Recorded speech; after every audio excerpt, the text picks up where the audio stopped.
gracias por haber venido al Centro Cívico CIGEA 28.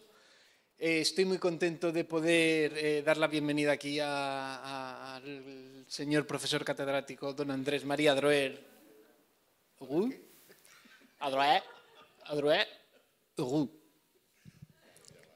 que es compañero del departamento mío de Prehistoria y Arqueología en la Universidad de Granada, que una larga trayectoria de investigación, de excavación, con mucho trabajo de campo, no solo en el sudeste, sino también en Francia, y es uno de los mayores expertos que hay en la península y en parte el extranjero de cerámicas de la Segunda del Hierro, en general.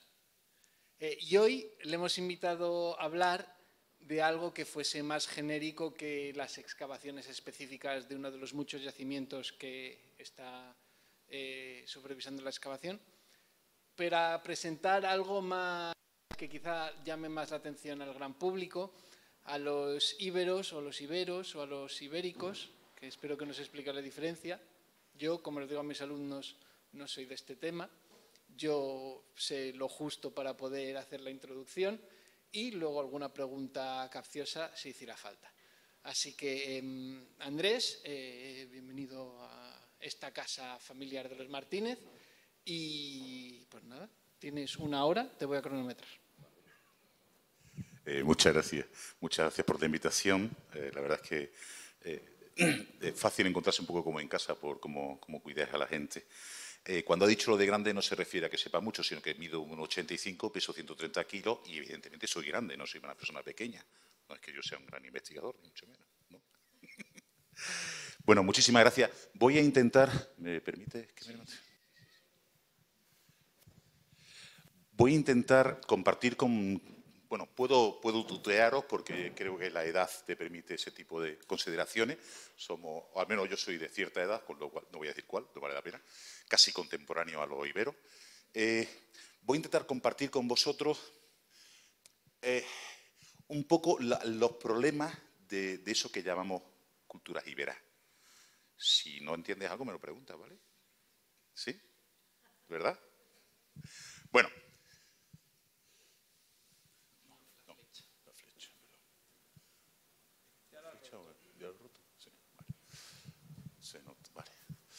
Bueno, primero, cuando vamos a hacer cualquier estudio de carácter histórico, hay dos vectores que son fundamentales, sin los cuales no podemos entender absolutamente nada de lo que tenemos entre manos. Uno es el vector tiempo y el otro el vector espacio. Y es verdad que el problema que tenemos los que trabajamos en este periodo es como contamos antes de Cristo, contamos hacia atrás. Normalmente el siglo V después de Cristo es más reciente que el siglo IV después de Cristo. Cuando nos vamos hacia atrás es justo lo contrario. El siglo V es más antiguo que el siglo IV. ¿Vale? Os digo un poco esto para que vayáis situando globalmente en dónde nos vamos a encontrar en el tiempo. Ahí tenéis una pequeña línea temporal, muy global y evidentemente muy sencilla, pero suficientemente clarificadora respecto a al momento donde nos vamos a trabajar nosotros. Aproximadamente son fechas arqueológicas, no son fechas históricas, evidentemente. Pero más o menos la prehistoria viene a acabar en torno al 600 a.C. globalmente en la península ibérica, si tuviéramos que elegir una fecha concreta. Es muy variable, pero bueno, esa fecha podría servirnos. Entre ese momento y el año 100, ¿qué sucede? Sucede el desarrollo de esas poblaciones que llamamos íberas o iberas, que son coetáneas a los que se llaman celtíberos, a las culturas castreñas, a lo que en alguna ocasión seguro que habéis oído hablar como los celtas en la península ibérica. Término que poco a poco nos estamos dando cuenta que no es excesivamente correcto. ¿Por qué se elige ese año 100? Todos sabemos que los romanos llegan a la península ibérica en torno al 207 a.C. y que después de la Segunda Guerra Púnica, en torno al 200 más o menos, empiezan a conquistar la península. Y esos 100 años entre el 200 y el 100, ¿qué sucede? Pues que el proceso de romanización, el proceso de conquista, es un proceso lento, suave. Y suave no siempre, a veces violento, pero conquistar toda una península ibérica para la primera vez que los romanos salen de la península itálica es complicado. es muy complicado. Y entonces tenemos esos 200 años, de 100 años prácticamente, donde van como conquistando espacios, los íberos a veces responden y no se dejan conquistar, no se dejan romanizar, en otras ocasiones se hacen aliados de los romanos. Surge una historia un poco peculiar. Entonces el año 100 podría valer, insisto, globalmente, para hacernos una idea de prácticamente cuando termina lo que llamamos globalmente cultura íbera.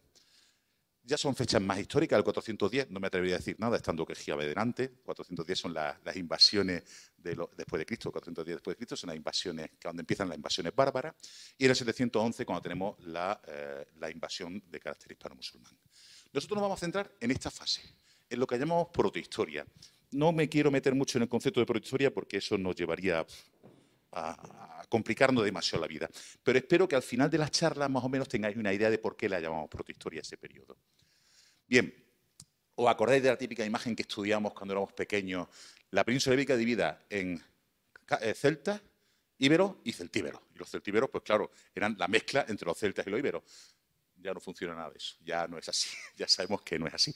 Los celtíberos no son una mezcla de celta y de íbero, la cultura celta como tal no se admite globalmente que esté en la península ibérica, porque entre otras cosas tampoco tenemos muy claro lo que significa celta en sentido estricto, e insisto, no voy a meter en camisa de 11 varas porque esto trae de por sí toda una discusión enorme.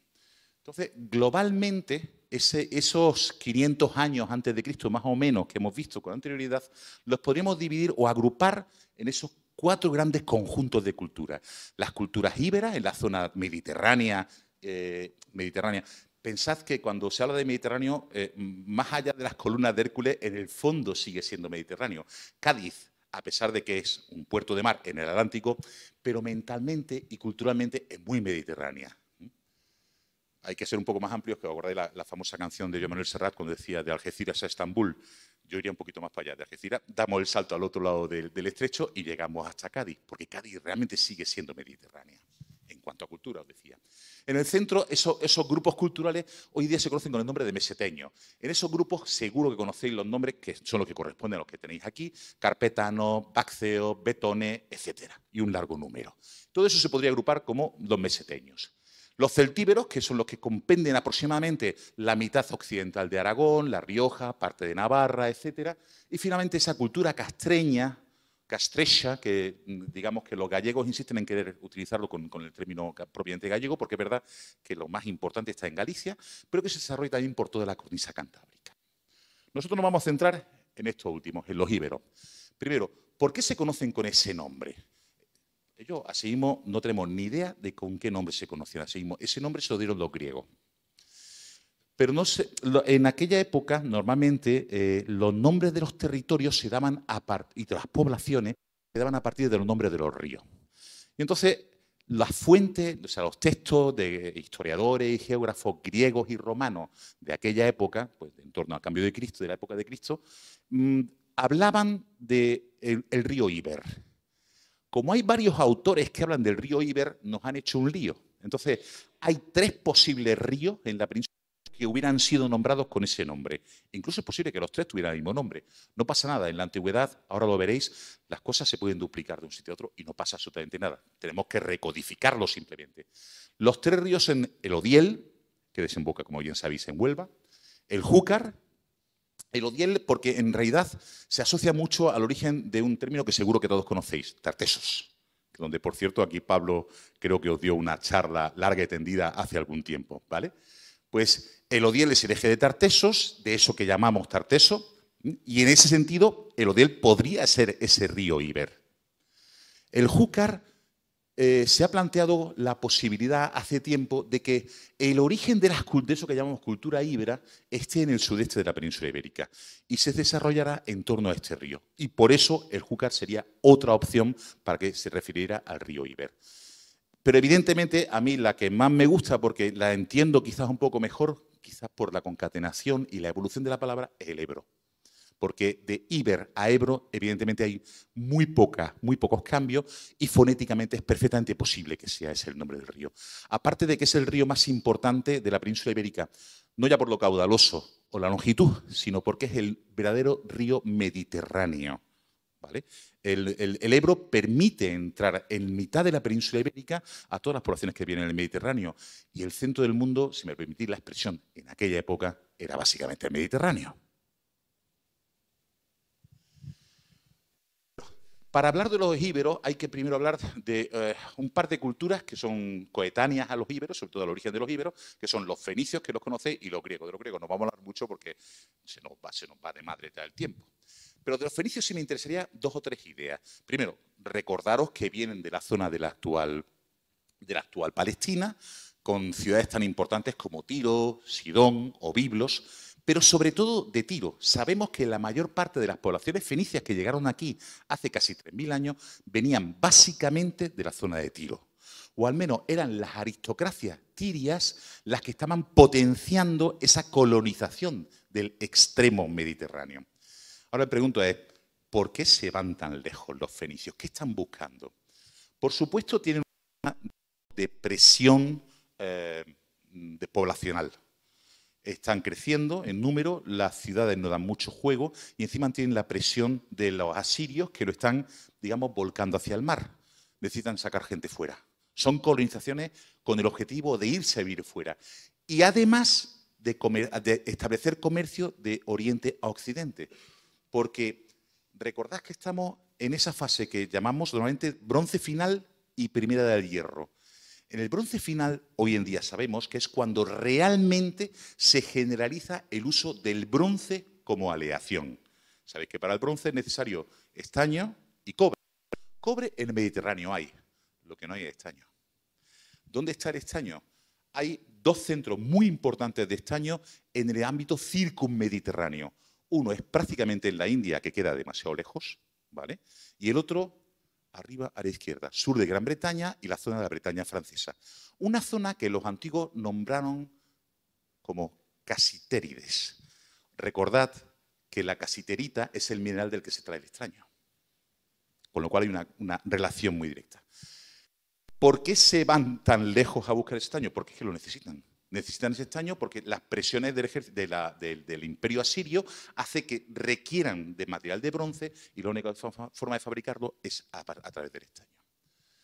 Pero también buscan otro mineral, otro metal muy importante, la plata. La plata es mucho más importante que el oro desde el punto de vista de la comercialización.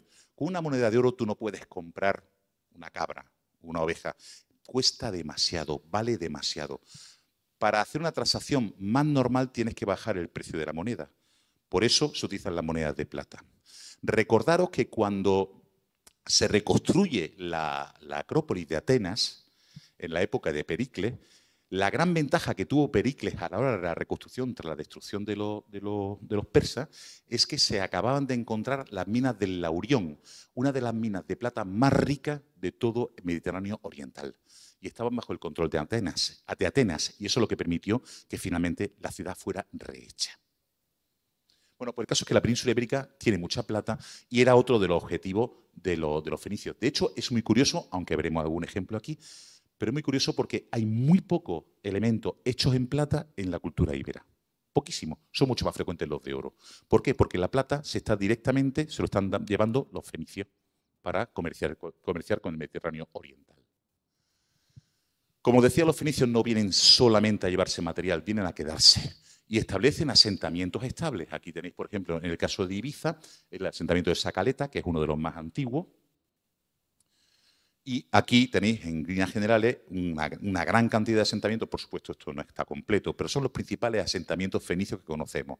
Algunos conocemos los nombres originales, como Lisipo, en la actual Lisboa, pero en otros los nombres originales no son completamente desconocidos, como el yacimiento de la Cárcel do Sal, el de Tavira, o Vélez Málaga, o el de Guardamar del Segura. El resto son los nombres originales, los nombres que le dieron los propios fenicios.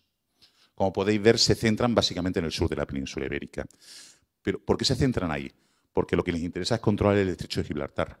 En aquel momento el comercio por tierra es caro. Sobre todo es caro desde la perspectiva de la vida de las personas y económicamente también. Imaginaros que no estamos hablando de sociedades estatales, tribus, lo que hay repartido por todo el mundo en ese momento. Entonces, si tú tienes que empezar a atravesar un territorio enorme. Por ejemplo, imaginaros los griegos atravesando todo en los Balcanes, llegando hasta Austria, Alemania, Francia, para alcanzar las Casitérides, para alcanzar la Bretaña francesa. ¿Cuántas tribus tendrían que atravesar? ¿Cómo garantizas tú que esas tribus no te van a cobrar más impuestos por pasar por su territorio y, sobre todo, no te van a comer? Que es otro de los problemas que te puedes encontrar, que no salga vivo de esa situación. Y eso provoca que el mar se convierta en una verdadera autopista. El mar es mucho más seguro, es más lento, pero es mucho más seguro y más económico, porque no tienes que pagar esos impuestos. Y tienes la garantía de que, salvo que el barco se te hunda, lógicamente, tienes la garantía de que en principio vas a llegar sin mayor problema físico. ¿Qué traen los fenicios a la península ibérica? Bueno, pues los garbanzos, la gallina. O sea, que de hecho las comidas que estamos teniendo hoy en día son gracias a los fenicios, básicamente. Los asnos. La escritura. La alfarería. No la alfarería, o sea, la alfarería ha existido prácticamente desde el Neolítico, pero la forma de hacer cerámica cambia radicalmente de la de la presencia de los fenicios. La cerámica empieza a hacerse a torno, con lo cual se puede producir mucha más cantidad de cerámica y, además, se hace de mayor calidad. También cambian los hornos, es decir, hay muchos cambios en el ámbito de la artesanía de la alfarería. La minería del hierro, que es desconocida. Os recuerdo que los íberos surgen de ese mundo oscuro que es el bronce final, donde evidentemente no se conoce teóricamente el hierro. Y el hierro lo introducen, la metalurgia del hierro la introducen los fenicios. Es cierto que no se generaliza hasta el siglo V, pasan prácticamente 4 o 5 siglos.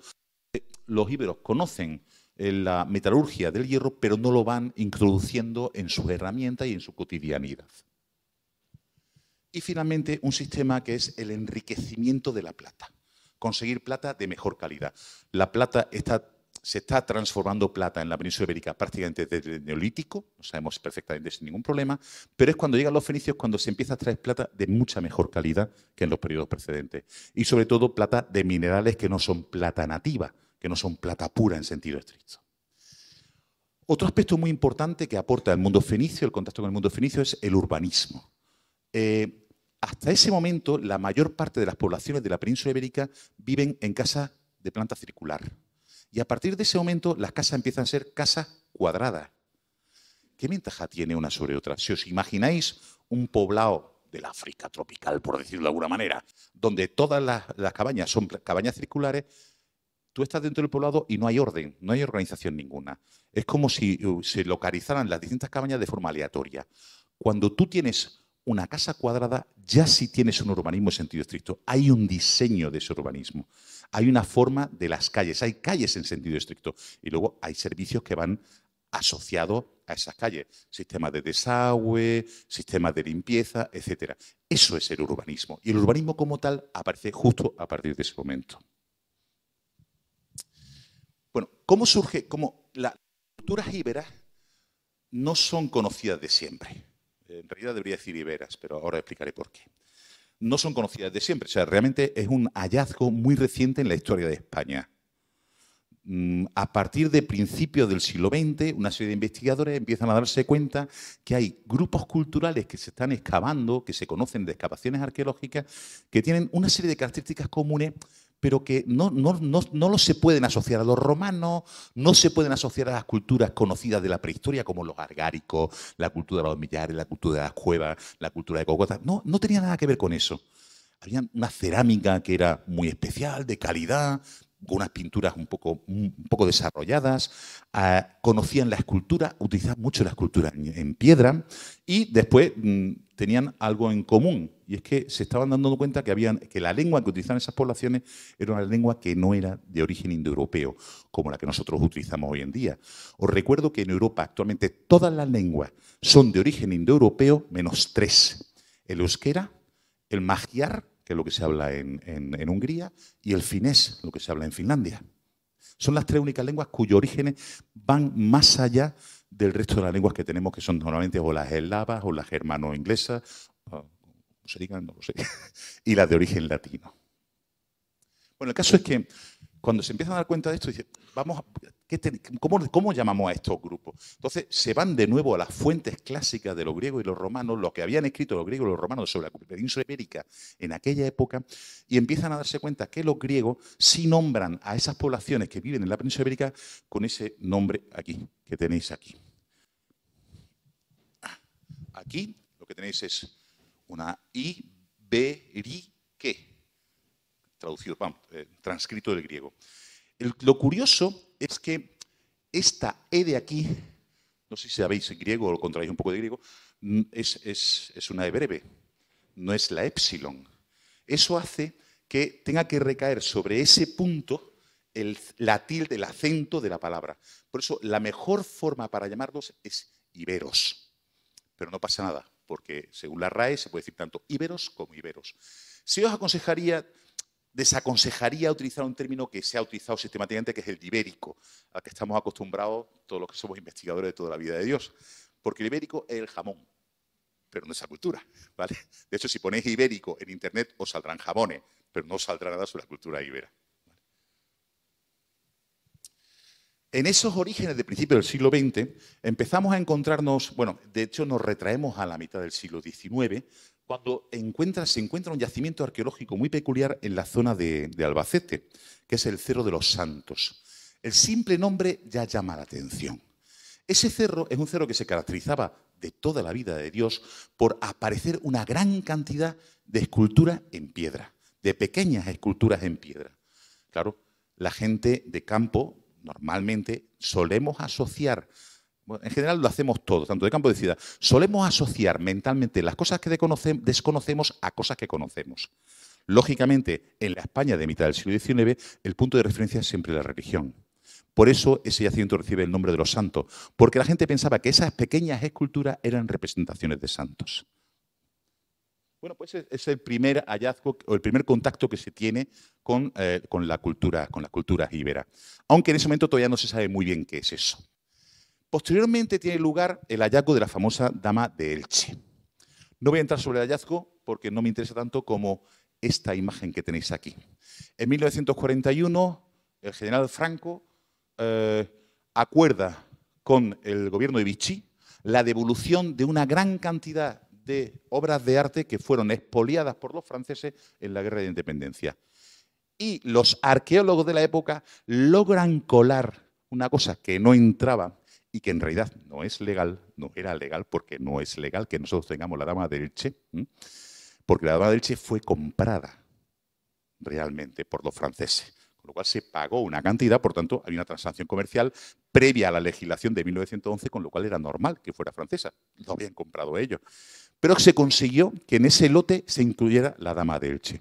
Y Franco la utilizó para personificar e idealizar de alguna forma la imagen de la mujer española. Fijaros en detalles tan curiosos como el billete de una peseta, que no sé si habéis llegado a ver alguna vez. El billete de una peseta del año 49, creo que es, está representada la Dama de Elche. También estaba representada la Dama de Elche en una de las primeras series de escultura de época ibérica, en las series filatélicas de los años 50. Pero es que la fotografía del centro no tiene desperdicio. No sé si le conocéis al personaje que hay ahí en medio. Bueno, está Martínez Santaolalla, que es uno de los grandes arqueólogos, y el ministro de propaganda alemán.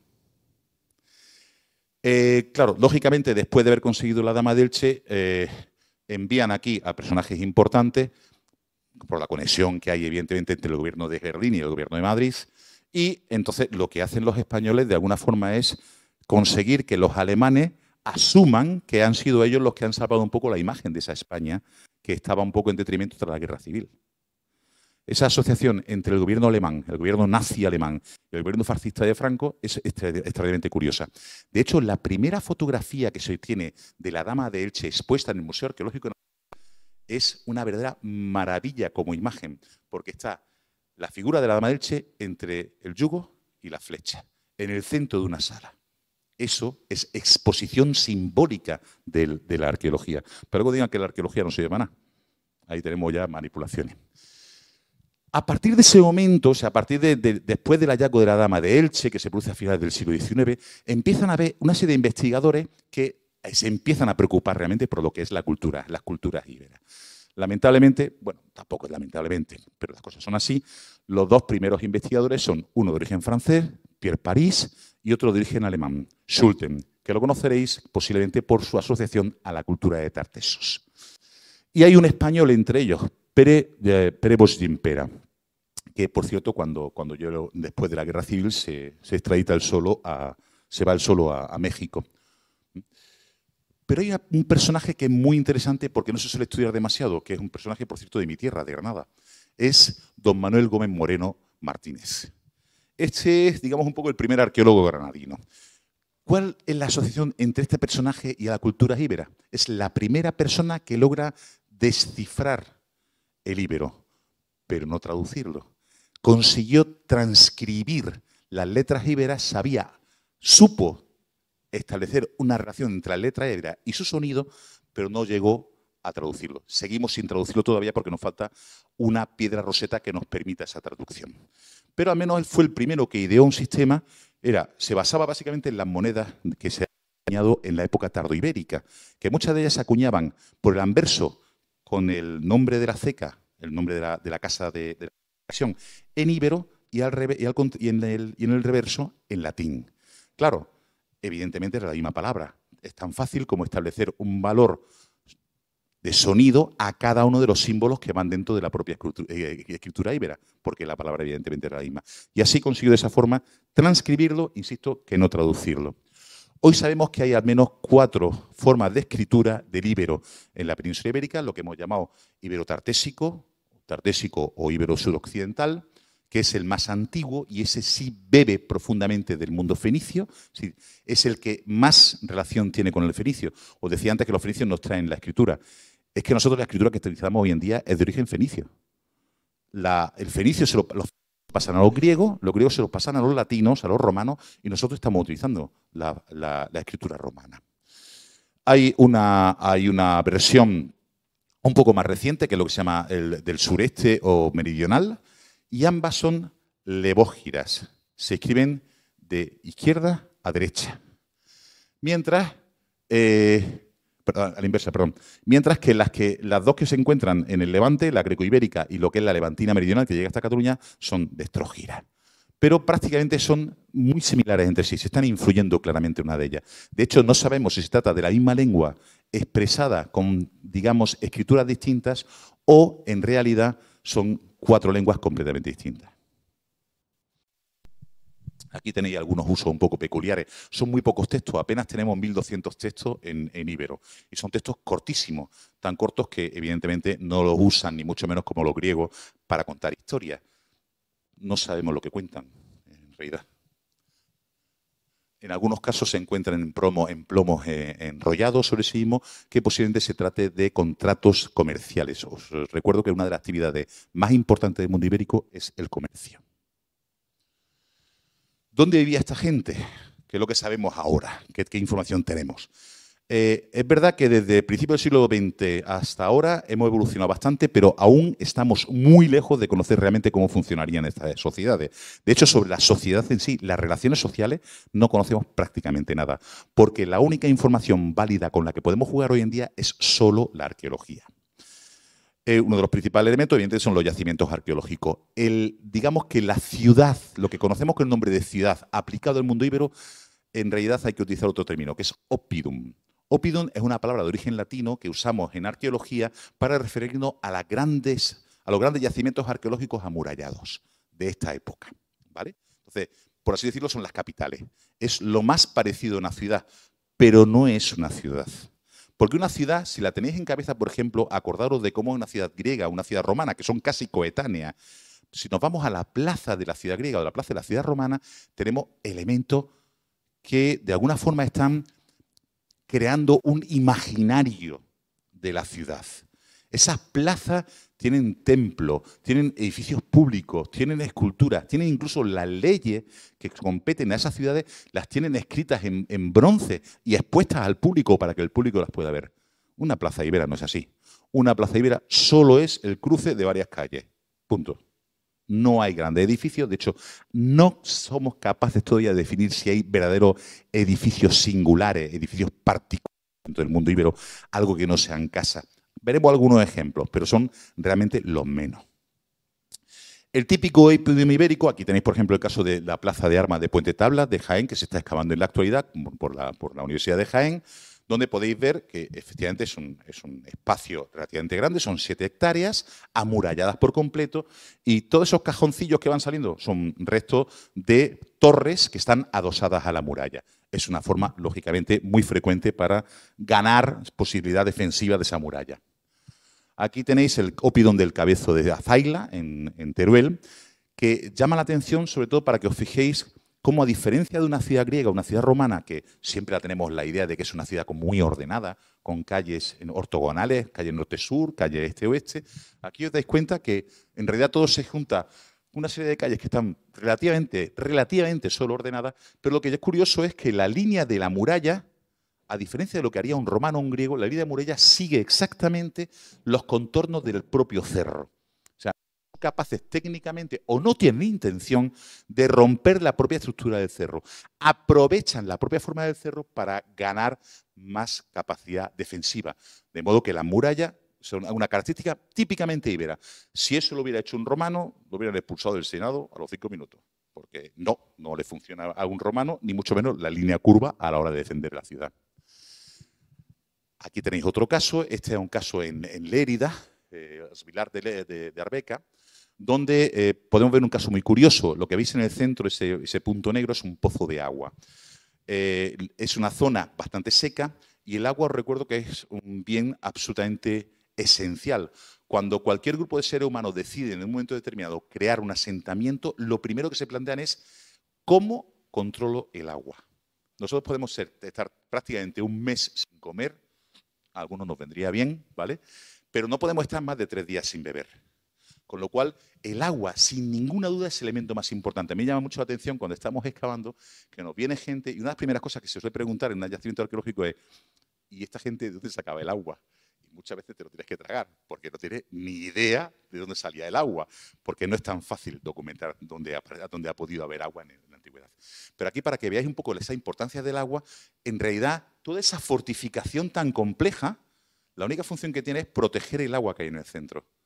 Fijaros la importancia que tiene ese recurso para las poblaciones de zonas de secano. Otro tipo de poblado, mucho más pequeño, son poblados que apenas tienen 3.000, 4.000 hectáreas, 3.000, 4.000 metros cuadrados. 3.000, 4.000 hectáreas es más o menos lo que se viene quemando en California. Lo siento por el californiano. Es este tipo de poblado que se llama poblado de calle central. Obvio por qué. O sea, tenemos una calle en el centro que distribuye las casas a un lado y a otro. Y fijaros una cosa muy curiosa. Normalmente cuando nosotros pensamos una muralla, pensamos en la posibilidad de que el ejército pueda desplazarse a pie de muralla por el interior del poblado para ir de un punto a otro. En el mundo ibero no existe eso, que es el camino de ronda. Fijaros cómo están puestas las casas. Las casas están colocadas contra la muralla. No hay espacio entre la muralla y las casas para que pueda recorrer. El ejército o los defensores de la población no podrían recorrer el espacio dentro del interior de la muralla. Y se refuerza, en este caso hasta la entrada principal, se refuerza con una torre muy importante, que es este, es el edificio más grande que hay en todo el conjunto y no es una unidad doméstica, posiblemente sea un almacén, que además se aprovecha para reforzar, flanquear, como se diría en poliorcética, para flanquear el sistema defensivo de la puerta. La puerta es uno de los lugares más débiles dentro de una estructura, de este tipo. Bueno, las murallas. Ha habido murallas desde el Neolítico en adelante sin ningún tipo de problema. Pero es verdad que la muralla íbera es una muralla bastante más impositiva. Se nota mucho más porque tienen cierta influencia de origen fenicio. No creéis de esto la mitad, ¿vale? Es una muralla que evidentemente, como podéis comprobar, está reconstruida. De hecho, yo me atrevería a decir que si hay algo de original es esta pequeña línea marrón que indicaría que estas piedras estuvieron bajo tierra durante un tiempo hasta que llegaron a excavarlas. A veces la forma de remontar una cosa de este tipo es un poco peligrosa. Siempre es bueno que cuando se haga algún tipo de restauración, la persona que está visitando ese bien, ese patrimonio, pueda distinguir muy fácilmente dónde está lo original y dónde está la parte que no lo es. Aquí la parte reconstruida no se nota demasiado, diría yo. Pero, en fin, nos podemos hacer una idea. Aquí tenéis, normalmente las torres son cuadradas, como la que habéis visto anteriormente, ¿vale? Macizas, además, no son vacías al interior. Aquí tenéis un caso muy raro, que es en Ullastret, en la provincia de Gerona, donde la torre, en este caso, es circular. Posiblemente sea un influjo griego. Recordad que Ampurias está cerca, muy cerca, y, por tanto, está ejerciendo cierta influencia sobre la evolución de las comunidades indígenas. Aquí tenéis en la ciudad, en la población jienense de Ibros, dentro del pueblo, cómo se conserva bastante bien una construcción, aunque esta es un poco más reciente. Hay una cosa que sí se me ha olvidado deciros. Evidentemente, yo la imagen que os voy a soltar sobre el mundo íbero es una imagen fija, pero tenéis que pensar que en esos, desde el 600 a.C. hasta el 100 a.C., la sociedad ibérica no es la misma, ha cambiado. Pero claro, resulta muy complejo establecer cuáles son los parámetros de cambio y además sería una charla francamente complicada. Bien, aquí tenéis una puerta vista desde el interior del poblado. Pero quiero que os fijéis en una cosa muy curiosa. ¿Veis las dos torres que hay en la puerta? Son dos torres pentagonales. ¿Veis la punta hacia dónde va? Estamos dentro del poblado, la fotografía es hacia el exterior. Claro, lo más normal es pensar que esas dos torres te sirven para colocar algún sistema defensivo de torsión, alguna catapulta o alguna cosa de esta, que te permita defenderte de los atacantes. Pero fijaros cómo están puestas esas torres. Si tú estás utilizando eso como un sistema de torsión para una catapulta, por ejemplo, las dos torres deberían ser absolutamente paralelas, pero si os fijáis, son ligeramente convergentes. Significa que si yo disparo una catapulta desde aquí y otra desde aquí, en un momento determinado, aproximadamente, bueno, no puedo llegar, casi al final del camino, las dos balas van a chocar entre sí. Eso no es un sistema defensivo. Eso demuestra que en muchas ocasiones esas murallas tienen muchas más funciones que la simplemente defensiva. Posiblemente una de las funciones más importantes, y eso sí que lo tenemos muy claro que sucede en las puertas, es que son los elementos que reflejan de alguna forma el prestigio de la gente que vive en el interior. Recordad que cuando vais a pasar por alguna puerta de cualquier tipo de muralla que esté en funcionamiento, no sé, se me ocurre, no sé, cualquier puerta de cualquier ciudad medieval que podáis ver, acordaros, por ejemplo, de Micenas. ¿Os acordáis de la Puerta de los Leones de Micenas, que se ve sobre el dintel principal de la puerta? Una escultura que en realidad representa una columna y dos leones rampantes frente a la columna. ¿Dónde ponen las decoraciones? En la puerta, porque la puerta es el lugar simbólico más importante del poblado. Esto significa, en consecuencia, que esas puertas no son realmente defensivas, son simplemente de prestigio. No sirven para defenderse. Eso me lleva a mí a una reflexión que haremos un poquito más adelante sobre el hecho de que se consideran que las sociedades iberas son sociedades guerreras. Y eso yo creo que es un término que deberíamos desterrar, porque no son sociedades guerreras, no viven de la guerra. Pero ya entraremos ahora un poquito más adelante sobre el tema. Aquí tenéis, vamos a ver casas, vamos a ver una serie de casas simplemente para que veáis cuál es el modelo de casa más o menos que suele encontrarse en el mundo íbero. Aquí en el centro podéis comprobar, esto es una casa palacial, un palacio más bien, donde veis que hay una parte central que está enlosada, con lo cual es al aire libre, es un patio. Y con una serie de columnas en uno de los lados. De alguna forma, inspirándose en modelos mediterráneos, los palacios, los pequeñísimos palacios, son muy pequeños, palacios de los íberos son inspiraciones en el ámbito mediterráneo. Pero normalmente las casas son de ese tipo. ¿Acordáis en els Vilars d'Arbeca? Esto es una casa normalmente íbera antigua, íbera del siglo VI, del siglo V, de hacia el año 500 o 400 a.C., que es una simple habitación y ya está, nada más. En el interior tenemos las camas, tenemos un sistema de almacenaje, pero es que la gente no vive en el interior. Esa idea que tenemos nosotros ahora de vivir en el interior nos viene del norte. En el norte, claro, hay que vivir en el interior, si no hay luz. Pero nosotros que somos mediterráneos, vivimos de la luz, vivimos en la calle. Esas habitaciones poco a poco se van complicando con el paso de los tiempos y al final tenéis estas casas que son más complejas y que nos recuerdan un poco más a los modelos de casa que tenemos nosotros. Es decir, casas que pueden o no tener un patio, pero que cada una de las habitaciones tiene una función, que sea almacén, que sea dormitorio, que sea zona de estar. Aquí tenéis una reconstrucción de cómo debiera ser una casa de esta. Una reconstrucción hecha en un yacimiento muy conocido y que os invito a que vayáis a visitar si queréis, porque la verdad es que merece la pena, que es el Cerro de la Cruz en Almedinilla, en la provincia de Córdoba. Un pueblo precioso, esos pueblos blancos que son característicos del sur andaluz. Esto es una casa que es exactamente igual que las casas que estáis viendo cuando vais por mitad de Castilla y os encontráis los viejos cortijos abandonados. Son exactamente iguales. No hemos evolucionado nada. Pero ya veréis que no es solamente en este caso en lo que no hemos evolucionado nada. Existen algunos santuarios, algunos edificios que sí sabemos que son especie de templos. Este es un caso, pero estos templos suelen estar fuera de la ciudad, pegado a la muralla, pero al exterior. Es el caso de Torre Paredones. Pero no es el formato más frecuente del mundo sagrado íbero. Uno de los más frecuentes es el uso de las cuevas relacionadas de alguna manera con divinidades de la tierra, con divinidades del interior, del submundo. Y es que el mundo íbero no conoce las divinidades tal y como la entendemos nosotros. No hay un Dios Padre, un Dios Hijo, no hay divinidades con figuraciones humanas. Las divinidades íberas no se traducen en forma humana, no son antropomorfas, son la fuerza de la naturaleza. Por eso coge tantísima fuerza, tantísima energía, el hecho de que gran parte de esa actividad sagrada se realiza dentro de las cuevas. ¿Qué nos encontramos dentro de las cuevas que nos indiquen que se han estado haciendo cosas? O bien cacharritos como el que veis de cerámica abajo, que son, le llamamos caliciformes, un pequeño vasito en que lo podéis coger con una mano sin ningún problema y que frecuentemente pues tendría restos de lo que es cotidiano en el mundo íbero, restos de cereal, restos de leguminosa, restos de los elementos que le dan la vida a los propios íberos y que se la ofrecen a los dioses. O si no, otra alternativa es esas figurillas que veis arriba, que son figurillas bastante pequeñas, no llegan ni a los 10 centímetros, normalmente hechas de bronce y que se conocen con el nombre de exvotos. Seguro que la palabra exvoto os suena de algo.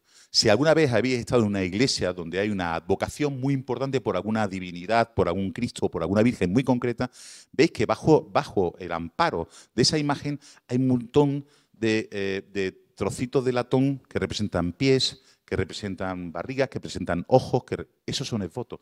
Lo que hace la gente es que va pidiendo a la divinidad la protección para una enfermedad, para tener hijos, para que surja bien, para que vaya bien, por ejemplo, el proceso de cultivo, y los íberos lo expresan de esa manera. Muchos de esos exvotos tienen ciertos elementos muy asociados a esa ofrenda. Fijaros, por ejemplo, la figura más verdosa, el verde se lo da el bronce, que tiene dos manos, no son oferentes, son haciendo una ofrenda a las divinidades. Recientemente se han empezado a encontrar algunos santuarios que son mucho más raros, que son simplemente en mitad de ningún sitio te encuentras un montón de cacharros rotos y ya está. No hay nada más. No hubo construcciones, no hay restos de piedras que te hagan pensar que hubo construcciones. Se están excavando ya algunos y jamás fueron elementos construidos. Y esto lo estamos asociando a un hecho que yo no sé si lo recordaréis, yo lo hacía de pequeñito, cuando cogíamos con mis padres y nos íbamos de viaje, nos sentábamos en el coche, en el Seilla, el 600, que éramos patuleo de gente, antes de arrancar el motor hay que rezar. Y después, cuando llegabas a tu sitio, hemos llegado, hay que agradecérselo a los dioses. Esto funcionaría posiblemente igual. Este tipo de santuario lo encontramos muy próximo a las principales ciudades, permitidme el uso de esa expresión, de los íberos. Y entonces, claro, lo asociamos, son, como podéis ver, son ofrendas muy pobres. Son esos pequeños cuenquecitos que apenas hace una ofrenda de 4 gotas de vino y lo tiras al suelo y lo rompes. Eso es importante. ¿Por qué lo rompes? Porque ese cacharro, al estar formando parte de un ritual, ya no puede ser utilizado de nuevo en la vida cotidiana, porque ya le pertenece a la divinidad. Sea quien sea la divinidad. Pero tú ya no puedes volver a utilizar eso para hacerte, por ejemplo, un botaje de lentejas. Otros ejemplos que nos encontramos con mucha frecuencia en el mundo íbero son simplemente agujeros enterrados, agujeros hechos en el suelo, donde después de un festín rompen todos los cacharros y los encierran, los tapan, los queman y lo tapan, que es otra forma de conseguir que todos esos elementos que han formado parte de un ritual no se puedan volver a reutilizar en ningún caso. Entramos en el mundo de la muerte. El mundo de la muerte es muy peculiar porque en este mundo de la muerte de los íberos se unen dos de los elementos antropológicos más importantes del ser humano desde el punto de vista de la simbología, el fuego y el agua, que son los dos elementos que nos sirven para purificarnos. Recordad, si hay alguno que seáis católico, que vayáis a misa, a la entrada de las iglesias normalmente hay un pequeño bacín de agua, que es agua sagrada, que tú tocas con las manos y te santigua para de esa forma purificarte ante la presencia de Dios. Eso es común a todas las sociedades, a todas, a lo largo de toda la historia. Y en el mundo íbero ambos elementos los vemos reflejados en el ámbito de la muerte. El fuego, ¿cómo? A través del hecho de quemar el cadáver. Los íberos quemaban a sus cadáveres. Normalmente, veremos algún caso que no, pero quemaban a sus cadáveres. Y luego el agua, ¿cómo sabemos cómo funcionaba el agua? De una forma muy curiosa. Desde el lugar de la muerte, desde el lugar de la vida, es decir, la ciudad, hasta el lugar de la muerte, lo que llamamos en arqueología la necrópolis, los cementerios, siempre hay que pasar algo de agua. Una fuente, un pequeño riachuelo, una rambla, lo que haga falta. Pero pasas con agua. ¿Por qué? Cuando tú te llevas el muerto de la ciudad al cementerio, el muerto, de esa forma, al pasar por el agua, se purifica de sus pecados.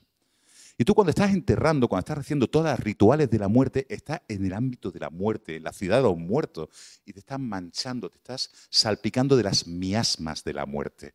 De modo que cuando tú vas a volver al poblado, para quitarte todo eso, vuelves a pasar por el río y te vuelves a purificar.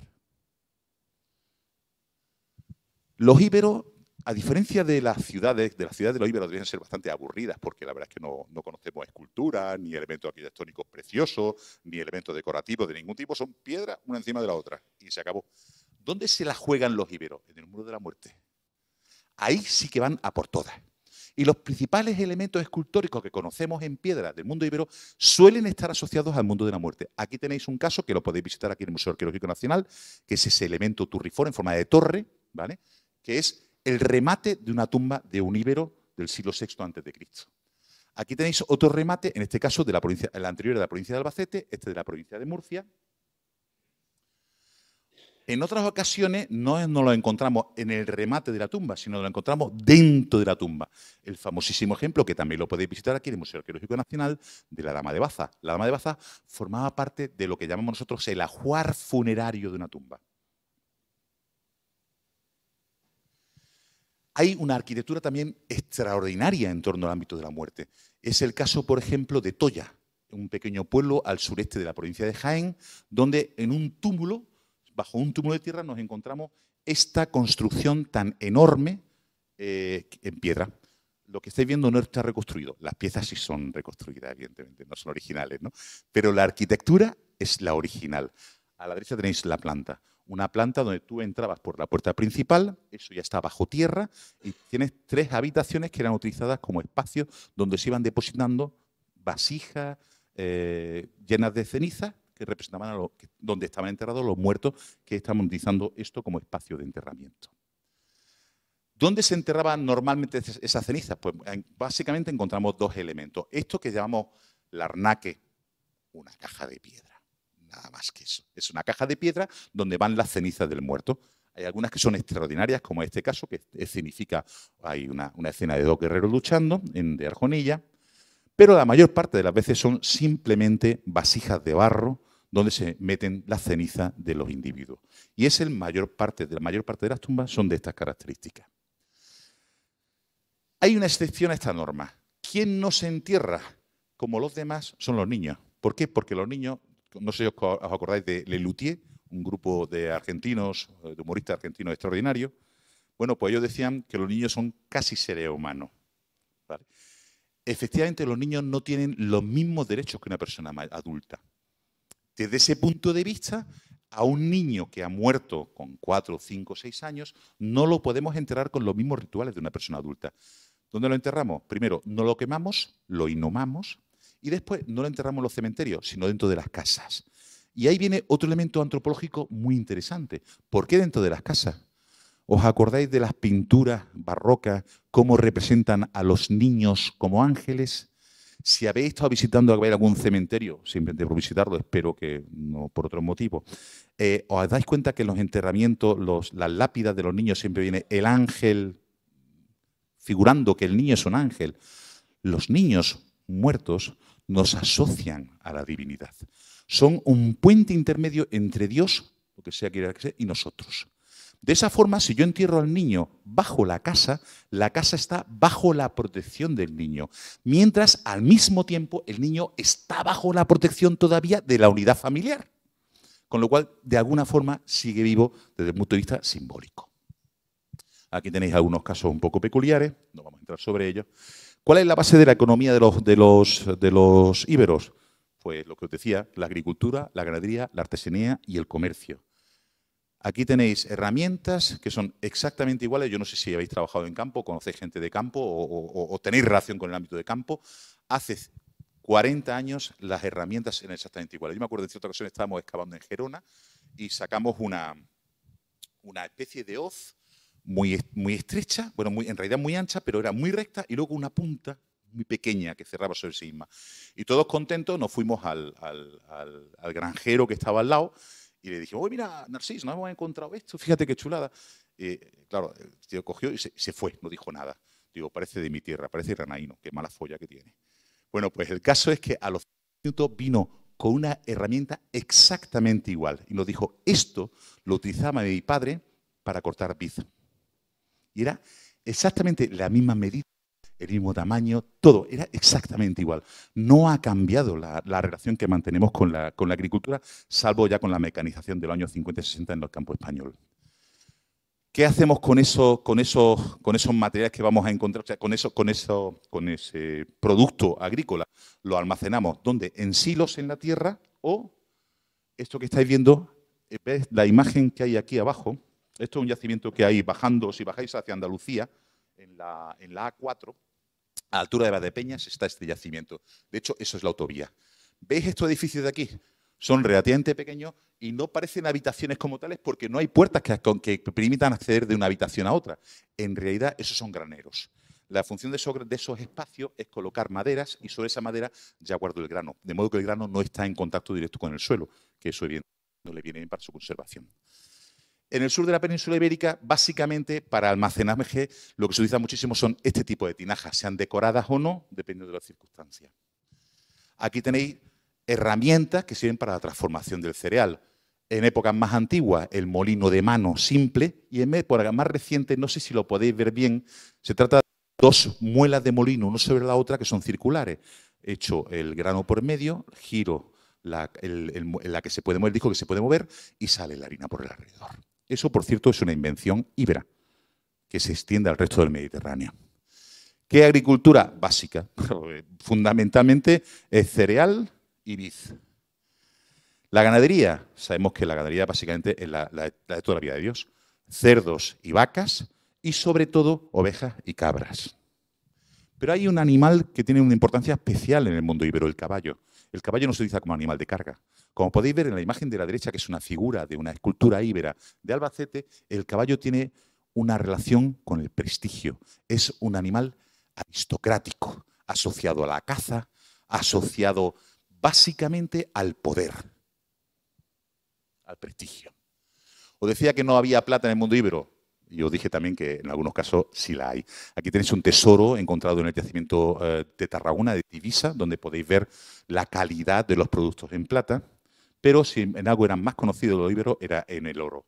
Aquí podéis ver el famoso tesoro del carambolo, que se relaciona mucho con el mundo tartésico, no voy a entrar en detalle, pero fijaros la técnica de trabajar bolita a bolita y unir esas bolitas a una placa de oro. Eso es digamos, una evolución tecnológica extraordinaria para aquella época. Es muy importante el uso, la transformación, el trabajo del tejido. Para el tejido tenemos, os paso esto, si queréis, que se llaman fusayolas. Esta está sucia por dentro, ¿vale? Le falta el agujero. Es objeto de ese tipo de la derecha, ¿vale? Que sirven para conseguir hilar, como podéis ver en la reconstrucción de la parte de la izquierda. Lo que encontramos nosotros solamente son esos restos. Pero esos restos nos están indicando que la actividad textil es muy importante. Esa primera actividad textil se termina en una segunda fase con la fabricación, con el tejido propiamente dicho, a través de este sistema de telares. Lo que nos solemos encontrar, evidentemente el telar no lo encontramos, porque es madera, obviamente la madera no se conserva, pero lo que encontramos son esas pesas de telar que sirven para esas partes centrales del tejido sobre los cuales vamos a terminar cosiendo el resto del tejido.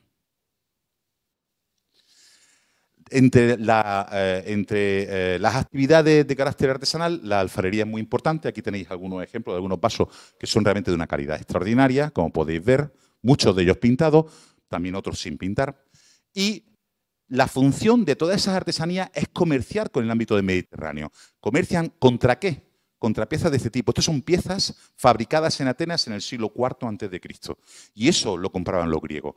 No directamente a los atenienses, ahí hay un tema un poco curioso, si queréis lo hablamos más tarde, pero los íberos utilizan esos vasos griegos para su actividad, tanto dentro de la casa como en el ámbito funerario. Muchas veces lo utilizan para rituales propiamente de enterramiento. Al final del mundo íbero, entre el siglo II y el siglo I a.C., empieza a generalizarse la moneda. Pero esa moneda no tiene la función de pagar, no es una moneda para pagar. Los íberos no lo hacen con el objetivo de hacer circular moneda, de tener una economía monetaria. Es más un producto de prestigio. Ciertas ciudades amparadas por Roma se les permite acuñar moneda. Y esas ciudades, de alguna forma, tienen una relación especial con Roma. Y es una forma de ganar prestigio frente a otras sociedades. La escultura del mundo íbero también sale fuera del ámbito de la muerte. Aquí tenéis algunos ejemplares. Realmente, no me digáis que esto no es realmente extraordinario, este lobo. Aquí el conjunto escultórico de Porcuna, que es uno de los más interesantes. Y llegamos al mundo de las armas. ¿Por qué decimos que, os decía eso, el mundo íbero es mundo guerrero? ¿Hasta ahora habéis visto algo de guerra? No, en realidad no hay actividad guerrera de ningún tipo. Pero sí es verdad que hay cosas que llamamos armas. Aquí tenéis la famosa falcata íbera, ¿vale? Os la voy a pasar, no os preocupéis, no es original. Pero de todas formas, no os la llevéis, porque me viene muy bien para las prácticas de los alumnos, ¿vale? Lo que es característico de esta espada es... Javi, te necesito tu ayuda. ¿Me puedes sostener el micrófono? En realidad es un cuchillo, no es una espada, porque corta por aquí abajo y por la punta, y no por aquí atrás, ¿vale? Aquí lo que tenéis, algo muy característico, es que la empuñadura suele tener con frecuencia la forma de algún animal, sobre todo de caballo. Podréis ver ahora esta, que se nota claramente que es de caballo, cuando no de ánade o patos. Después tienen estas líneas de aquí. Hace muchos años se pensaba que estas líneas tenían como función que si yo te pegaba un hachazo con esto, si no te morías porque hubiera llegado a un sitio interesante, movía la espada a derecha e izquierda y entonces entraba aire, con lo cual si no te morías del espadazo, te morías de una embolia. Pero hay un investigador que es un verdadero genio de la arqueología ibérica, que es Fernando Quesada, que demostró que la función real de este tipo de elemento ni siquiera es decorativa, es conseguir que esto no pese tanto.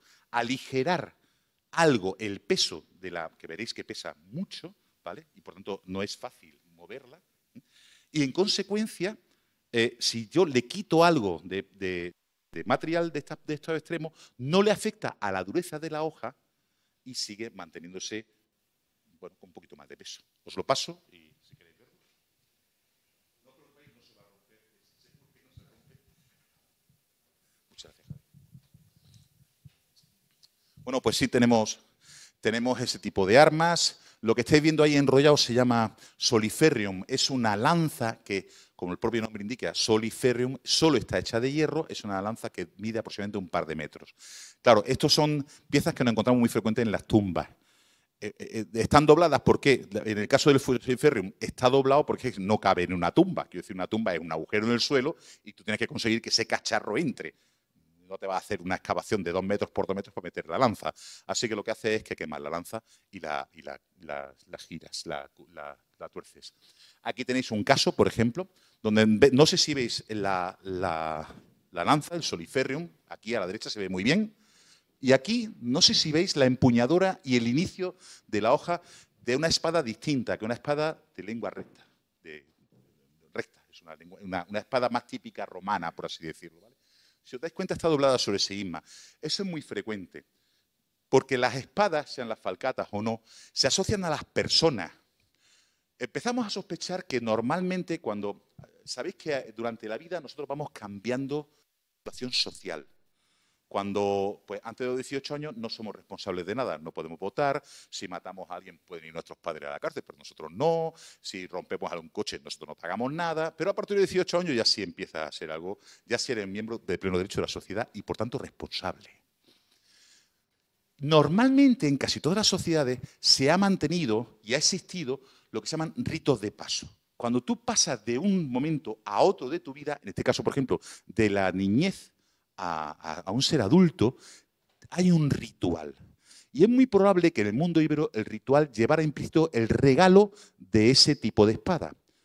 Sabemos que las espadas no se fabrican de forma sistemática, porque no hay dos falcatas iguales en todo el mundo íbero. Por tanto, están personalizadas. Se asocian en consecuencia a las personas. Con lo cual, cuando esa persona muere, la falcata tiene que morir con ella. La mejor forma de conseguirlo es doblándola para que ya nadie la pueda volver a desdoblar y volver a utilizar. No siempre se hace, pero se hace muchas veces, en muchas ocasiones. Un elemento que no se suele hablar mucho de él es el casco, que se utiliza en el mundo íbero muy tardíamente, a partir del siglo III, en contacto con los cartagineses y con los romanos, que es de este tipo, se llama Montipo Montefostino, no tiene mayor nombre. Suele tener un penacho en la parte alta. Pero quiero que entendáis en esta imagen y que la veáis muy detenidamente. ¿Qué representa? Pues evidentemente, dos guerreros luchando entre sí. Hay un pequeño detalle muy interesante. Fijaros en esta figura de la izquierda. ¿Veis que se lleva a la boca algo que son como dos palitos? Hay un tipo de flauta que conocemos bien en el mundo griego, que es el aulos, no importa el nombre. Es una flauta de dos varas, que existe prácticamente desde el cuarto milenio antes de Cristo en el Próximo Oriente, y que los íberos la utilizaron. ¿Pensáis que es normal que haya música mientras dos personas se están matando? No. Esto no es una batalla. Esto es una danza de guerra, que es distinto. Esas danzas de guerra sabemos que las están haciendo los íberos porque sabemos que en algunos enterramientos que se referencian o a los cuales se hace referencia en los textos griegos y latinos, hablan de que dos personas luchan incruentamente entre sí en honor a una persona importante que ha muerto. Eso explica, por ejemplo, que en la tumba de la dama de Baza, que sabemos que estaba enterrada una chica de unos 20-25 años de edad, haya 4 conjuntos enteros de armamento. 4 escudos, 4 puñales, 4 lanzas y 4 espadas. ¿Que le pertenecían a la señora? Fueron 4 guerreros que lucharon entre sí, que hicieron un ritual de música y guerra entre ellos, y luego, como os decía, y como sucede tantísimas otras veces en el mundo íbero, esas armas, esos elementos, no pueden seguir formando parte del ámbito de los vivos, porque ya han entrado, forman parte, a través del ritual, del ámbito del más allá. Y por tanto se entierran con la dama de Baza. Y esa es la explicación de que nos encontramos armamento en tumbas femeninas, o que sea una de las posibles explicaciones, porque hay varias. Pero en todo caso, es cierto que existe ese tipo de comportamiento. Una cosa que no se suele utilizar mucho en las charlas de este tipo es, bueno, todo esto, espero que os haya gustado medianamente, pero ¿dónde podéis ir a ver cosas de íbero? De conocer algo de íbero. Os voy a dar 4 consejitos básicos. Hay un museo que se inauguró no hace muchos años en Jaén, que es el Museo Íbero, que surgió como idea hace muchísimos años como Museo Nacional de Arte Íbero. No ha sido así por temas que supongo que largamente sabréis que son políticos, ¿vale? Pero es un museo que merece la pena. Está un poco vacío. Queda un poco, a veces te queda un poco sabe a poco. Pero hay unas obras extraordinarias. Recordad que Jaén es uno de los territorios donde más se ha investigado la cultura ibera y donde ha habido la suerte de encontrar elementos realmente extraordinarios. Un museo muy cuco, perdonad la expresión, muy bonito, muy pequeño, quizás un poco antiguo en cuanto a la mentalidad de lo que es un museo, pero que tiene un montón de objetos preciosos, es el de Mula, en la provincia de Murcia. El museo de un yacimiento que es extraordinario, que se estuvo excavando en los años 80, que es el Cigarralejo. Increíblemente, uno de los mejores museos provinciales con arte íbero es el de Albacete. Dice, Albacete. ¿Y qué va a haber en Albacete? Mucho íbero y muy buena calidad de cosas iberas. Podéis ir a verlo y vais a disfrutar de algunas salas que pueden tener algunos problemas museográficos, pero bueno, al menos no es el Cigarralejo. El Cigarralejo es quizá un poco excesivamente antiguo en cuanto a imagen. Hay un museo muy bonito que creo que, aunque es antiguo, ya es un poco antiguo, y la museografía, o sea, el proyecto del museo fue muy, muy interesante. Creo que ha sido de los mejores proyectos de museos que ha habido en España en los últimos 50 años, y a pesar de que ya tiene muchos años, está envejeciendo con bastante calidad. Una persona que sabe envejecer como hay que envejecer. Es el Museo Arqueológico de Alicante, Museo Provincial de Alicante, que se conoce con el nombre de Marca. Y tiene, bueno, escenas preciosas, unos ambientes muy buenos, da da gusto estar dentro de ese museo. Todavía, es verdad que a lo mejor lo veréis y dice, hay algunas cosillas que ya quedan un poco, no voy a decir rancias, pero un poco anticuadas. Sin embargo, es un museo que realmente merece la pena. Lo que llama muchísimo la atención es la cantidad de rutas de los íberos que se han desarrollado en la península, en España, en los últimos 20 años. Hay rutas de los íberos de Cataluña, de Valencia, de Murcia, de Albacete y de Jaén, y de Aragón, incluso de Aragón, ¿vale? Eso significa que podéis acudir a las diputaciones provinciales de estas distintas regiones e informaros de qué yacimientos arqueológicos de época ibérica son visitables, ¿vale? Es verdad que también últimamente se ha desarrollado mucho las actividades recreativas respecto a lo que es el mundo íbero y hay algunas cosas que se hacen muy bien, se están haciendo bastante bien. Bueno, espero que os haya gustado, espero no haber sido muy pesado, creo que me he pasado un poquito, pero bueno, creo que tampoco ha sido demasiado. Y muchísimas gracias por estar aquí, muchísimas gracias por haberme invitado.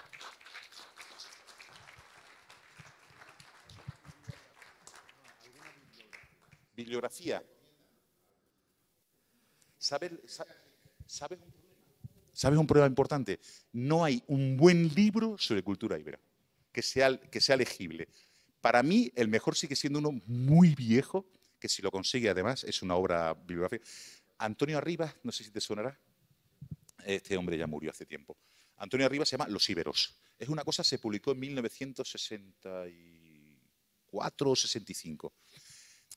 Evidentemente está muy anticuado, pero es que los otros es que son infumables.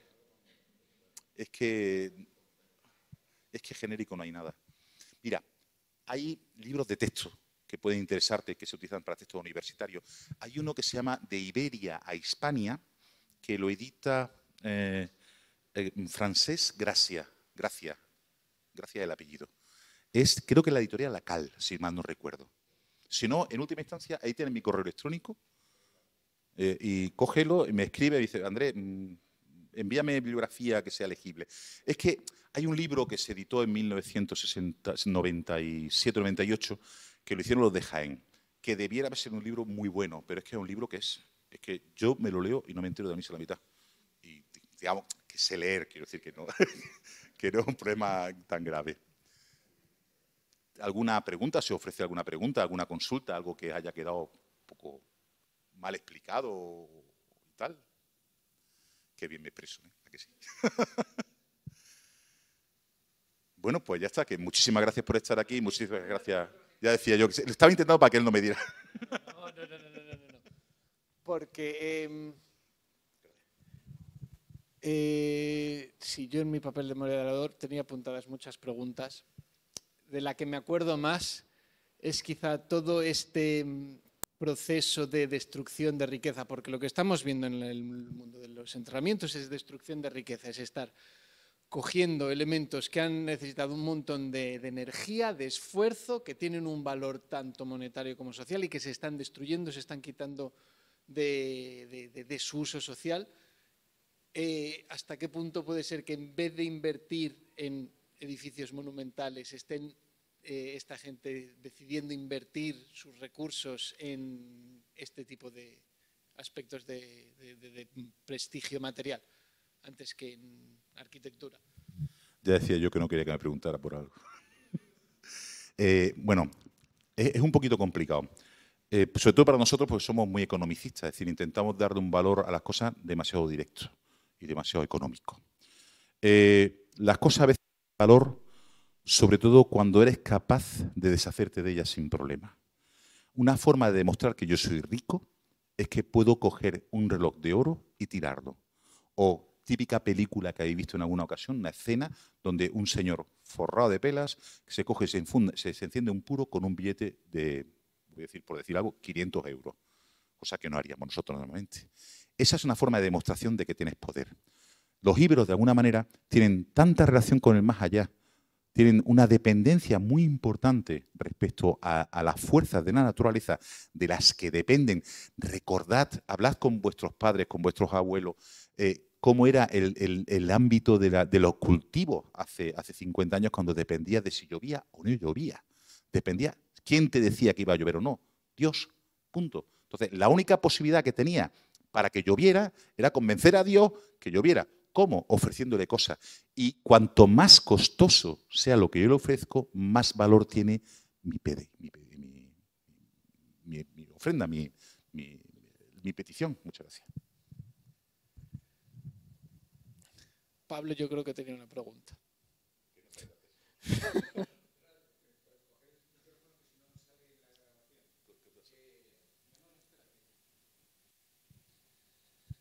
Que Andrés ha comentado el problema que hay de no hay un libro que se defina claramente lo íbero, no hay un libro. ¿Puede ser por el tema de que lo íbero se ha estudiado desde lo regional? Es en la zona del suroeste lo turdetano, en la zona de Granada lo bastetano, y así sucesivamente. Entonces no hay una visión de conjunto. Muchas gracias por esa pregunta, Pablo. Sí. Bueno, la verdad es que el problema, no sé si había observado el título de la charla, no era el mundo íbero, son las culturas íberas. Porque detrás de lo que conocemos como bastetano, oretano, edetano, sabemos que esa gente son gente distinta, que no tienen ninguna relación política entre ellos, que no hay un Estado íbero, que no existe el Estado íbero. Eso significa, por tanto, que las expresiones culturales de esas distintas tribus son naturalmente distintas. De hecho, Pablo supongo que además quiere tirarme los tejos por una línea, y es que llevamos mucho tiempo intentando hacer una tipología de cerámica íbera. Los arqueólogos son muy raros y nos gusta clasificar las cosas. Entonces, hacer una tipología de cacharros de cerámica nos viene muy bien, porque cuando te los encuentras, los clasificas, los metes en una base de datos, la base de datos luego le hace 4 cosas maravillosas y salen informaciones extraordinarias. Bueno, pues con el mundo ibero eso es imposible. Así como la cerámica romana, una cerámica romana, un pequeño cuenco de sigilata de una típica cerámica romana roja, que seguro que la habéis visto, la 27, la 24, 25. Ese pequeño cuenco es igual aquí que en Anatolia. Es exactamente igual. Sin embargo, un cacharro íbero fabricado en la zona de Valencia no tiene nada que ver con un cacharro íbero fabricado en la zona de Alicante. Y eso hace que nos resulte prácticamente imposible de establecer lugares comunes en el mundo ibero. Por eso he comentado que en realidad esta charla tiene 2 defectos muy gordos. Primero, os he contado una historia de lo que es el mundo ibero como si fuera una fotografía, y en realidad lo que hay que hacer es contar una película. Y por otro lado, el problema de que os estoy dando una imagen generalista sobre las culturas íberas que de un lado a otro no funcionan. Pero es que, claro, si no, se convierte en una clase. Una clase es ardua, es difícil, y lo que me interesaba es que al menos tuvieras una idea de la composición y de los elementos que son más característicos de las culturas íberas. Pero esto, evidentemente, es muchísimo más complejo, como supongo que os podéis imaginar.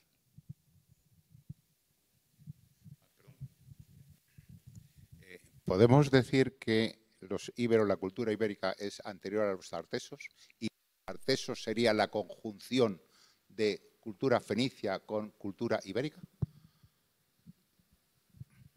A ver, Tartessos es un problema historiográfico muy importante que no está resuelto. Y de hecho, recientemente se está utilizando de nuevo el término tartesos para yacimientos arqueológicos que igual no lo son, porque están fuera del ámbito tartésico. Pero es un tema que además está muy de moda y que atrae, que llama la atención. Es una marca que se vende bien, pero se vende bien y no sabemos lo que es, no sabemos lo que fue.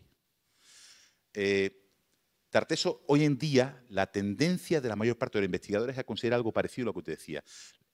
Tartésico es la unión entre los fenicios y los indígenas del suroeste de la península ibérica, que no son todavía los íberos, porque Tarteso es justo antes del mundo íbero. O sea, era entre el bronce final y la primera del hierro. Lo Tarteso empezaría, grosso modo, lo que llamamos, por acordar algo, llamamos tartésico, empezaría en torno al 1100 a.C. y dejaría de ser tartésico en torno al siglo VI. ¿Vale? Grosso modo. Entonces, y si lo íbero empieza justo después, lo íbero es la consecuencia de eso que ha pasado, por ejemplo, en Andalucía occidental, que se unen los fenicios y los indígenas, pero posiblemente se unan físicamente, quiero decir, se crean agrupaciones de gente que se casan entre ellos y que son indígenas uno y otros tartesios. En el resto de la península ibérica no sucede así. Pero sí es verdad que hay una influencia fenicia muy importante, pero no hay una mezcla en sentido estricto. Y eso sucede justo después del mundo tartésico. Por eso no sé si te encaja. ¿Alguna cuestión más? Sí. Perdona. quería hacerte una pregunta y era, como supuestamente los íberos, aun sabiendo de dónde provenían o no provenían, estuvieron en contacto con los fenicios sí o sí, entonces los fenicios al provenir de Canaán, pues posiblemente vendrían con sus deidades antiguas, ¿no? Como Asera, Astarte, Baal, etcétera. ¿Tú crees que los íberos se vieron influenciados por esas religiones y que muchos de esos estatuillas pudieran ser deidades cananitas, edomitas, etcétera, etcétera, que vinieran de por ahí? Vosotros habéis venido preparados, habéis aprendido la lección antes, porque vaya pregunta. Es que esa pregunta es una de las bases fundamentales de los problemas que tenemos sobre la religión íbera. Hay un cierto, se acuerda que en general, hay un acuerdo general de que es verdad que el mundo fenicio afecta, influye lógicamente en el mundo íbero, porque el mundo íbero es una consecuencia de ese contacto. Y es posible que de la forma en que exprimen la religión los íberos tenga algo que ver con eso. Por ejemplo, los fenicios, como bien sabes, son semitas, y como todos los semitas, no representan a sus divinidades, porque los musulmanes no las representan, los hebreos tampoco, y los fenicios tampoco. Y los íberos, 3/4 de lo mismo. O sea, todo lo que se ha dicho sistemáticamente, la dama de Elche o la dama de Baza son diosas, no son diosas, son gente normal y corriente. Normal y corriente no son gente de pasta, pero no son representaciones de dioses. Antes, ¿os acordáis cuando os he enseñado lo de las cuevas? Los íberos, cuando nos encontramos a comportamientos de carácter sagrado, muy frecuentemente se asocian a cosas naturales. No sé si recordáis un conjunto de cerámica que os he enseñado antes. Este apareció en Granada, lo estuvimos estudiando nosotros un tiempo. Esto de aquí, a ver, caramba, sí que está. Es que he puesto mucho, sí es verdad. A ver, ahí está ya aquí cerca. Este conjunto de aquí, que es uno de los conjuntos de cerámica griega más importantes del Mediterráneo occidental. Eso, en realidad, fue un festín que hicieron los íberos en torno a 360 a.C. a un río de Granada, que es el verdadero río nuestro, el río histórico de la ciudad, que no es el Genil. Supongo que habéis estado todos en Granada más o menos. El río de Granada es el Darro, es el río histórico de Granada. Y eso lo hicieron, lo encontramos haciendo una excavación, no fui yo, una excavación de los años 90, se lo encontraron haciendo una excavación en un lugar que está justo al lado del río Darro. O sea, evidentemente los íberos enterraron esto, se lo estaban ofreciendo al río Darro. Eso significa que son las fuerzas, eso unido a las cuevas, que son cuevas sagradas, nos están hablando que las fuerzas sagradas para ellos son las fuerzas de la naturaleza. Y posiblemente, como tú apuntas, es posible que sea una influencia fenicia. Yo no sé, ¿tú qué tal andas de arqueología fenicia? ¿No te suena por casualidad el templo de los Betilos? Es un templo que hay en la zona fenicia original. En Sidón, efectivamente, gracias. Ya la edad empieza a hacer de lo suyo. Es un templo que tiene un montón de piedras hincadas. Eso se llaman betilos. Los betilos son lo que suelen utilizar algunas comunidades semitas para sustituir la imagen de Dios, de la divinidad, de la que fuera. No puedo representarlo, por tanto, hay una piedra que asume el papel figurativo de esa divinidad. Pues, como tú dices, en el mundo íbero nos lo encontramos también de vez en cuando. Nos encontramos a veces algunas piedras hincadas que dicen, esto está en un espacio sagrado, esto casi seguro está relacionado con ese modelo que posiblemente podría venir como influjo propiamente fenicio. Pero hace falta estudiar mucho más. Lo que sí que no me gusta en general es que asumamos directamente que las divinidades de los íberos son Astarte, Tanit, Melkar. No, porque no tienen nada que ver. Y además una religión es difícil de cambiar. Quiero decir, no es tan fácil que yo llegue y diga, os impongo mi religión. Entre bomberos no nos pisamos la manguera. Vamos a llevarnos bien, un poco más o menos. Y la religión es algo que normalmente suele ser intocable.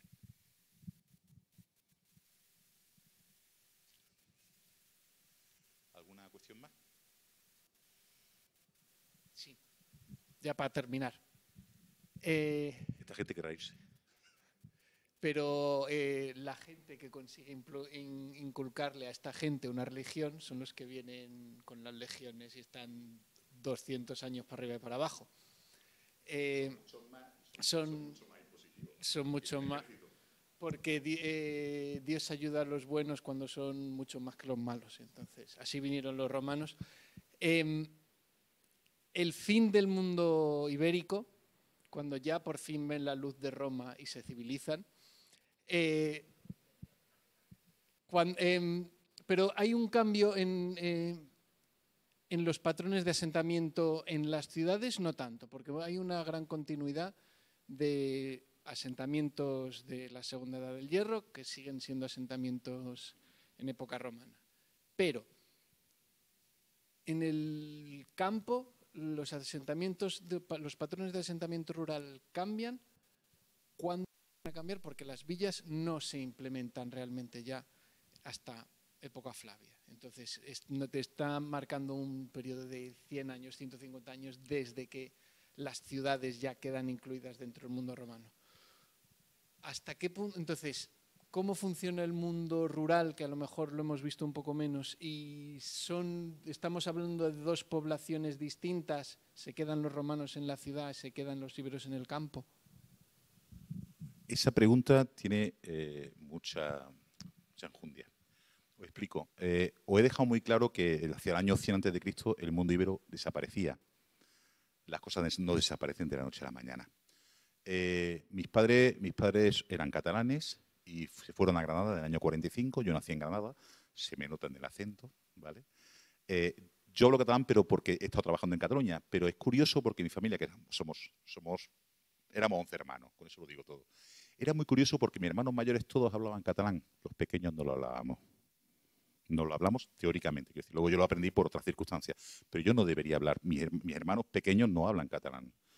Y entonces, a mí el tema de las pervivencias culturales siempre me ha resultado muy interesante por lo que hacíamos en casa. Porque en casa, curiosamente, mis padres ya hace años que murieron y los hermanos nos seguimos juntando, sobre todo para comer dulces catalanes. Entonces, seguimos cocinando a la catalana en muchas ocasiones. La gastronomía es curioso que cambia muy poco. Y la lengua. Y ahí es donde iba yo. No sé si recordáis un pasaje muy interesante de San Agustín. San Agustín en el siglo IV después de Cristo, obviamente después de Cristo, lógicamente, estaba paseando por Túnez, intentando cristianizar a los númidas que había por allí, ¿vale? Y es curioso porque él dice, siglo IV después de Cristo, ¿eh? Estamos hablando del año, por ejemplo, 350, no me acuerdo exactamente qué es la fecha, 350 después de Cristo. Y dice, estoy hablando con gente de campo y la gente de campo habla una lengua muy rara. ¿Sabéis lo que hablaban esa gente? Cartaginés. En el siglo IV después de Cristo, cuando hacía más de 500 años que Cartago había sido destruida, la gente seguía hablando cartaginés. ¿Hasta cuándo hablan los íberos? No lo sabemos, porque los íberos, como habéis visto, si hay apenas 1.200 inscripciones íberas y son muy pocas, solamente en Andalucía, inscripciones romanas creo que hay más de... Os podéis hacer una idea. Los íberos no están acostumbrados a escribir, con lo cual cuando llegan los romanos, se llegan 4 romanos. La gente sigue siendo íbera. Y posiblemente hasta el siglo II o III después de Cristo, la gente en las familias, en las unidades familiares, seguiría hablando íbero. Seguiría haciendo las cosas a la íbera, seguirían comiendo a la íbera. ¿Cuándo somos capaces como arqueólogos y arqueólogas de darnos cuenta cuándo suceden los cambios de verdad? Es precisamente en lo que Javier muy inteligentemente ha apuntado, el ámbito rural. Porque el ámbito rural cambia mucho más lentamente que el ámbito de la ciudad. En la ciudad hay más interacciones culturales y surgen muchísimos cambios. Pero en el ámbito del campo es todo mucho más lento. Y justo lo has apuntado tú. Del ámbito rural, lo que son cortijos de época íbera, sabemos que existen sobre todo a partir del siglo III después de Cristo, destinados fundamentalmente a la ganadería y a la agricultura. Y curiosamente, cuando llegan los romanos, ¿qué es lo que hacen? Pues inteligentemente, son pocos y no conocen el territorio. Si un íbero se ha sentado ahí, es porque ese es el sitio donde hay que sentarse, porque las tierras buenas son esas. ¿Qué es lo que hacen los primeros romanos? Los cortijos de los íberos los convierten en cortijos romanos. Y son exactamente eso, es una evolución del cortijo íbero al cortijo romano, que en realidad es el íbero que se está romanizando, se está volviendo romano. Está empezando a hablar latín, está empezando a cultivar a la romana y tal, pero no ha cambiado todavía demasiado su casa. En la época que él ha señalado, en torno al 60-70 después de Cristo, es cuando definitivamente se asienta el modelo romano de explotación del territorio, de explotación agrícola, la vilae, como queráis, yo de latín ando flojillo, ¿vale? Es con el nombre de que reciben los típicos cortijos de explotación agrícola del mundo romano. Es a partir de ese momento cuando ya no nos queda ningún resto más que podamos ver en el registro arqueológico que nos diga que los íberos siguen existiendo. Pero es posible que pervivan de esas maneras que no dejan reflejo en el registro arqueológico y que por tanto nos hacen muy difícil trabajar con ellos, evidentemente. No sé si esto...